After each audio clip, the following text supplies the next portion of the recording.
Welcome to my channel Dhaka tailor video. আজকে আপনাদেরকে দেখাবো কিভাবে ফতুয়া কাটিং করতে হয়। সম্পূর্ণ ভিডিওটা মনোযোগ সহকারে দেখবেন এবং সাথে থাকবেন, ইনশাআল্লাহ শিখতে পারবেন। আপনারা দেখতে পাচ্ছেন যে আমি কাপড়টা কিভাবে ভাঁজ করে নিচ্ছি। আপনারা সর্বপ্রথম এক পাট কাপড় এভাবে ভাঁজ করে নেবেন। এটা এক পাট কাপড় নিছি, কাপড়টা এখানে আছে ১ গজ ১২ গিরা পরিমাণ কাপড়। আপনারা দেখতে পাচ্ছেন যে এখান থেকে আমি মেপে নিচ্ছি। এটা সাধারণত আমরা যতটুকু লুজ নিব, সাধারণত আইডিয়া করে আপনারা এটা নিয়ে নেবেন। যেহেতু আমার এখানে ৩৬ ইঞ্চি বডি, তাহলে ৯ ইঞ্চি, আমি যদি ৩.৫ ইঞ্চি লুজ নেই তাহলে ৪ ইঞ্চি আরও এক্সট্রা নিব। মানে বডির ৪ ভাগের ১ ভাগ করে আরও আপনারা ৪ ইঞ্চি এক্সট্রা নিয়ে আপনারা এভাবে ভাঁজ করে নেবেন। নেওয়ার পরে এভাবে নিচে একটা দাগ দিয়ে নেবেন সুন্দর করে কাপড়টা সোজা করার জন্য। আমি দাগটা দিয়ে নিলাম। এরপর ১.৫ ইঞ্চি নিচের যে মোড়ানি কাপড়টা, এই জন্য আমরা ১.৫ ইঞ্চি নিয়ে নিব। এভাবে দেখতে পাচ্ছেন যে নিয়ে নিচ্ছি। এভাবে দুই পাশে দাগ দিয়ে নেবেন যাতে দাগটা সোজা হয়, সুন্দরভাবে দাগ দিয়ে নেবেন। এরপর আমাদের লম্বা দেখতে পাচ্ছেন যে ৩২ ইঞ্চি। আসলে এখানে আপনারা এই ভিডিওটা দেখলে শিখতে পারবেন যে কিভাবে শর্ট কাপড়েই কাটা যায়। গজ ১২ গিরা কাপড়ে কিভাবে এত লম্বা ৩২ ইঞ্চি লম্বা কিভাবে কাটা যায়। এখানে আমি ৩.৫ ইঞ্চি নিলাম উপরের দাগ থেকে, ৩.৫ ইঞ্চি নিচ্ছি। নিয়ে আমি দেখতেছি যে আসলে পরের যে পাটটা সেটা হবে কিনা। এখানে দেখে নিচ্ছি যে ইনশাল্লাহ হবে। লম্বার কাপড়টা এভাবে সুন্দরভাবে, আমাদের কিন্তু যে সামন পাটটা আছে তার থেকে ব্যাক পাটটা আরো ২.৫ ইঞ্চি বেশি লাগবে লম্বা। এখানে ৩.৫ ইঞ্চিতে দাগ দিয়ে নিলাম। এরপর ১.৫ ইঞ্চিতে দাগ দিলাম। এখানে বডির ৪ ভাগের ১ ভাগ ৯ ইঞ্চি, ৩৬-এর ৪ ভাগের ১ ভাগ ৯ ইঞ্চি দাগ দিলাম। এখানে আপনারা পেটের জন্য চাইলে দাগ দিতে পারেন, নাও দিতে পারেন। আমি ১৭ ইঞ্চিতে একটা দাগ দিয়ে নিলাম, এটা পেটের দাগ। ঠিক একইভাবে সাইডে আমরা লম্বা ৩.৫ ইঞ্চি, তারপরে এভাবে দাগ দিয়ে নিচ্ছি। ১.৫ ইঞ্চি, ১.৫ ইঞ্চি, তারপরে ৯ ইঞ্চি, তারপর ১৭ ইঞ্চি। যারা আমার চ্যানেলটায় নতুন আছেন তারা অবশ্যই সাবস্ক্রাইব করবেন এবং নতুন নতুন ভিডিও পেতে অবশ্যই বেল আইকনে প্রেস করে অল চাপ দিবেন। আর যারা ভিডিওটা দেখে সামান্য কিছু শিখতে পারতেছেন বা পারবেন, ইনশাল্লাহ আমার চ্যানেলে একটা লাইক দিবেন। এখানে আমরা ৩.৫ ইঞ্চিতে নিব, ৩.৫ ইঞ্চি অর্থাৎ ৩ ইঞ্চির ২ সুত কম। এরপর আমরা পুটের মাপ নিব। পুট অর্থাৎ ঘাড়ের যে তিরাটা যেটাকে বলি, পুট হচ্ছে হলো ১৯.৫ ইঞ্চি। ১৯.৫ ইঞ্চির অর্ধেক নিয়ে তারপরে ১/২ ইঞ্চি আরও এক্সট্রা নিব সেলাইয়ের জন্য। এরপর এখানে ৪ ইঞ্চি, ৪ ভাগের ১ ভাগ বডির ৯ ইঞ্চি। ৯ ইঞ্চি নেওয়ার পর এখানে আমি ৩.৫ ইঞ্চি এক্সট্রা নিয়ে নিচ্ছি। ৩.৫ ইঞ্চি এক্সট্রা নিয়ে নিলাম, আপনারাও ঠিক এভাবে নিয়ে নেবেন। এটা হচ্ছে হলো লুজ ক্ষেত্রে, সাধারণত ফতুয়া লুজ পরে। যদি আপনারা ফিটিং বানাতে চান তাহলে ২.৫ ইঞ্চি লুজ দিবেন। একদম বডি ফিটিং হলে ১.৫ ইঞ্চি, ২.৫ ইঞ্চি হচ্ছে হলো মিডিয়াম লুজ, ৩.৫ ইঞ্চি ফুল লুজ। এরপর এখান থেকে দেখেন সেম দাগ দিয়ে এখান থেকে ৫ ইঞ্চি উপরে একটা দাগ দিবেন। দাগ দিয়ে এখানে আবার ১/২ ইঞ্চি কাপড় যাতে এক্সট্রা থাকে আরও। বডির মাপ যেটা আছে সেটাই নিচে দিবেন। দেওয়ার পরে মানে বডির যে মাপটা থাকবে সেটা নিচে দিবেন, দিয়ে আবার ১/২ ইঞ্চি বেশি রাখবেন। এরপর এভাবে শেপ কাট দিয়ে এভাবে শেপ দিয়ে হালকা এভাবে সোজা করে নেবেন দাগটা। এরপর দেখেন এই যে আমরা বডিতে একদম হালকা শেপ দিবেন, পেটের দিকে একদম হালকা শেপ দিয়ে সোজা করে দাগটা টেনে দিবেন। দেখতে পাচ্ছেন দাগটা টেনে দিলাম। এরপর এখানে যে আরও যে ১/২ ইঞ্চি, এটা হচ্ছে ১/২ ইঞ্চি রেখে দিলাম এই জন্য, এটা হচ্ছে সাইড ফাড়ার জন্য। ফতুয়া সাধারণত সাইড ফাড়া থাকে, এই জন্য নিচের দিকে আরও ১/২ ইঞ্চি বেশি রাখবেন ওই ফাড়াটা বানানোর জন্য। আপনারা যদি দেখতে চান সেটা দেখে নেবেন, আমার চ্যানেলের সাথে থাকবেন। আমি সেলাই ভিডিও ইনশাল্লাহ আপনাদের দেওয়ার চেষ্টা করব।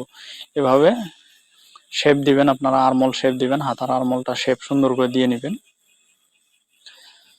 সুন্দর করে দিয়ে নেবেন, দিয়ে নেওয়ার পর আপনারা কাটিংটা করে নেবেন। আমার চ্যানেলে আপনারা সকল ধরনের কাটিং এবং সেলাই ভিডিও পেয়ে যাবেন ইনশাল্লাহ, এবং মেশিনের খুঁটিনাটি বিষয়েও ভিডিও পেয়ে যাবেন, আর দিতে থাকবো ইনশাল্লাহ। দেখতে পাচ্ছেন যে কাটিং করে ফেললাম। আমাদের সামন পার্ট অলরেডি কাটিং শেষ। এখন আমরা পকেটের দাগ দিয়ে দেখাবো। এখান থেকে আপনারা সর্বপ্রথম আপনারা বুক পকেটের দাগটা দিয়ে নেবেন। এখান থেকে ৮ ইঞ্চি নিচে বা ৮.৫ ইঞ্চি নিচে আপনারা একটা দাগ দিবেন। এখানে পকেটটা হবে সামন পকেট। দেখতে পাচ্ছেন যে আমি দাগ দিয়ে নিলাম ৮.৫ ইঞ্চিতে। এখানে পকেট হবে। আমাদের এই যে প্লেটটা যে থাকবে মাঝখানে, যে প্লেটটা হবে সেলাইয়ের পর, এখান থেকে আমরা ২.৫ ইঞ্চি পরে এভাবে পকেটটা ৫.৫ ইঞ্চি নিয়ে নিব। এদিকে হবে ৬ ইঞ্চি।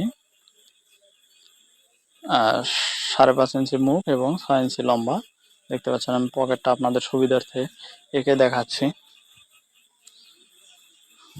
যাতে সহজে বুঝতে পারেন যে কীভাবে পকেট সিটিং হয়।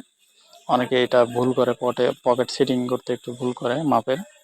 ঠিক এভাবে আপনারা সিটিং করে নেবেন। এরপর এখান থেকে আপনারা সুন্দরভাবে একটা আইডিয়া করে নেবেন মানুষের সাইজের উপর ভিত্তি করে 5-6 ইঞ্চি নিচে আপনারা 7-8 ইঞ্চি নিচে এভাবে আপনারা একটা দাগ দিয়ে নেবেন। এটা নিচের 2 পকেট, এদিকে 3 ইঞ্চি পরে মানে মাঝখান থেকে 3 ইঞ্চি বাদ দিবেন। বাদ দিয়ে এভাবে পকেট এটা 6 ইঞ্চি 6.5 ইঞ্চিতে হবে, মানে 6 ইঞ্চি হবে পকেটের মুখ এবং 6.5 ইঞ্চি পকেটের লম্বা। এভাবে সুন্দরভাবে পকেটগুলো দাগ দিয়ে নেবেন, বা দাগ দিয়ে বলতে চিহ্ন দিয়ে নেবেন, তারপরে আটকাবেন। আর আপনাদের বোঝানোর স্বার্থে আমি পকেটগুলো এঁকে দেখাচ্ছি এবং এঁকে দেখাইলাম। আশা করি বুঝতে পারছেন যে এই পকেটটা ঠিক যে জায়গায় আমি আঁকাইলাম ঠিক নিচে অপর পাশে আরেকটা পকেট হবে, অর্থাৎ নিচে 2 পকেট থাকবে, বুক পকেট থাকবে, বুকের আবার ভেতরেও পকেট থাকবে। আশা করি বুঝতে পারছেন। এখন ব্যাক পার্ট কেটে দেখাবো, ব্যাক পার্টটা মনোযোগ সহকারে দেখবেন। দেখতে পাচ্ছেন যে বাকি কাপড়টুকু যে আছে ঠিক কিন্তু সেম ভাবে ভাঁজটা ওই রকমই থাকবে, শুধু আমরা উপরের দিকে তুলে নিচ্ছি। দেখতে পাচ্ছেন ঠিক একইভাবে একই রকম চওড়া থাকবে। এখন আমরা সামন পাটটা ব্যাক পার্টের উপরে সুন্দরভাবে বিছিয়ে নিব সমান করে। আপনারা ঠিক এভাবে বিছিয়ে নেবেন। তবে আপনাদের স্বার্থে বলে রাখতেছি, যদি 31 ইঞ্চি লম্বা হয় সেক্ষেত্রে আপনারা 1 গজ 12 গিরা পরিমাণ কাপড় নিতে বলবেন বা নিবেন। আর 32 হলে 32-এর উপরে গেলে আপনারা 1 গজ 12 গিরা দিয়ে কাটবেন না, তখন 1 গজ 14 গিরা নেবেন, তাহলে সুন্দরভাবে হবে। এখন দেখতে পাচ্ছেন যে এই যে পুটের যে আমাদের শোল্ডার ডাউন আছে, এখান থেকে 2 ইঞ্চি 2 সুতে দাগ দিলাম। ঠিক উপরেও গলার দিকেও 2 ইঞ্চি 2 সুতে এভাবে দাগ দিলাম। এখানে আমরা 3.5 ইঞ্চি সামন পাটে নিয়েছিলাম, ঠিক এখানেও 3.5 ইঞ্চি দাগ দিয়ে নিলাম। এখানে আমরা 1 ইঞ্চিতে একটা দাগ দিয়ে নিব গলার ডাউন, ব্যাক পার্টের গলার ডাউন। এখানে পুটের মাপটাও ঠিক একইভাবে দিয়ে নিব, ঠিক সেম থাকবে, শুধুমাত্র ঘাড়ের দিকে 2 ইঞ্চি 2 সুতো উপরে উঠবে এবং গলার দিকে 2 ইঞ্চি 2 সুতো উপরে উঠবে এবং 1 ইঞ্চি গলার ডাউন হবে, মানে গলার যে কেউরি সেটা আমরা কাটবো। দেখতে পাচ্ছেন ঠিক একইভাবে দাগ দিলাম। আর এখানে আপনারা যে ব্যাক পার্টের যে হাতার আরমোলটা আছে, এটা দেখতে পাচ্ছেন যে সামন পার্টের তুলনায় অনেকটা কম থাকবে। সামন পার্ট অনেকটা দাবানো এবং ব্যাক পার্ট অবশ্যই আপনারা এভাবে হালকা শেপ দিবেন, হালকা একদম হালকা শেপ দিবেন, যাতে ব্যাক পার্টের থেকে 1 ইঞ্চি পরিমাণ সামন পার্ট আরমোল ডাউন থাকে। এরপর দেখতে পাচ্ছেন গলায়ও দাগ দিয়ে নিলাম। এরপরে যে কাটিংটা মনোযোগ সহকারে দেখেন, এই যে এখানে সুন্দরভাবে ব্যাক পার্টে আপনারা ঠিক এভাবে 2.25 ইঞ্চি অর্থাৎ 2 ইঞ্চি 2 সুত করে বাড়তি নিয়ে ঠিক একইভাবে কাটিং করবেন, পুটের মাপটা ঠিক রেখে। এরপর আরমোল হালকা শেপ করে দিবেন, সুন্দরভাবে কাটিংটা দেওয়ার চেষ্টা করবেন যাতে আঁকা বাঁকা না হয়। কাটিংটা একটু ফ্রেশ করার চেষ্টা করবেন। দেখতে পাচ্ছেন যে আমরা ঠিক সামন পার্টের অনুযায়ী এভাবে নিচে ফাড়ার জন্য যে 1/2 ইঞ্চি বাড়তি রাখছিলাম, ঠিক সেই 1/2 ইঞ্চি বাড়তি রেখেই কাটিং করব সুন্দরভাবে।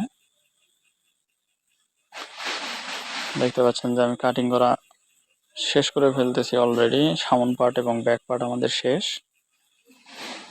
আবারও আপনাদের কাছে রিকোয়েস্ট করতেছি, আপনারা যদি ফতুয়াটা কাটিং শিখে থাকেন অবশ্যই ভালো লাগলে লাইক দিবেন এবং আমার চ্যানেলটি সাবস্ক্রাইব করে রাখবেন, রিকোয়েস্ট থাকলো।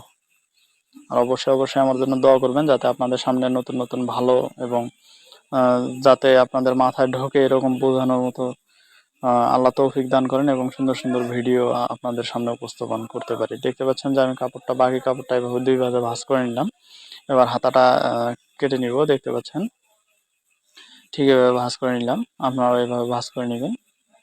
বাকি অংশটুকু একবারে আমি 2টা হাতায় বের করব। দেখতে পাচ্ছেন যে আমাদের হাতার ডাউন যেহেতু হাতার বডির 4 ভাগের 1 ভাগ ছিল 9.5 ইঞ্চি, হাতার ডাউন আমরা 36 বডির 4 ভাগের 1 ভাগ 9 ইঞ্চি ছিল। ঠিক এখানেও আমরা নিয়ে নিচ্ছি। দেখতে পাচ্ছেন আগে একটা মার্ক ছিল, মার্কটা কেটে দিলাম, দিয়ে এখানে 1 ইঞ্চি 2টা দাগ দিয়ে নিলাম।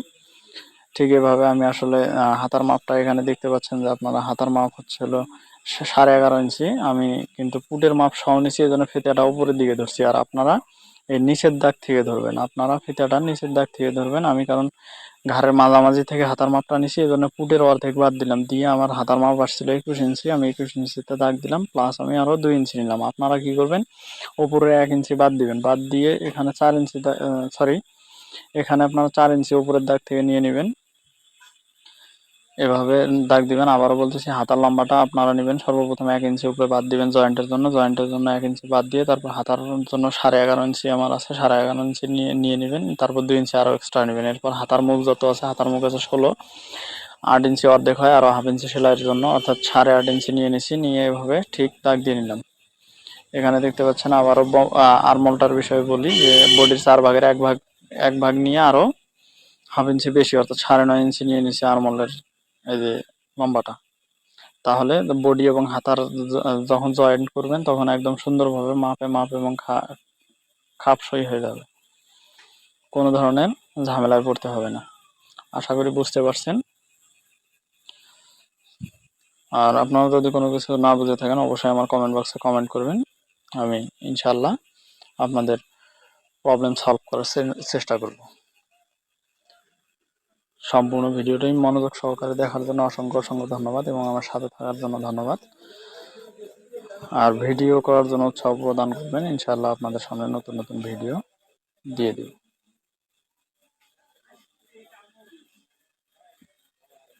এরপর আমাদের বাকি অংশটুকু যে কাপড়টা ছিল ওইটা দিয়ে আমরা পকেট কলার তৈরি করব। ধন্যবাদ সবাইকে।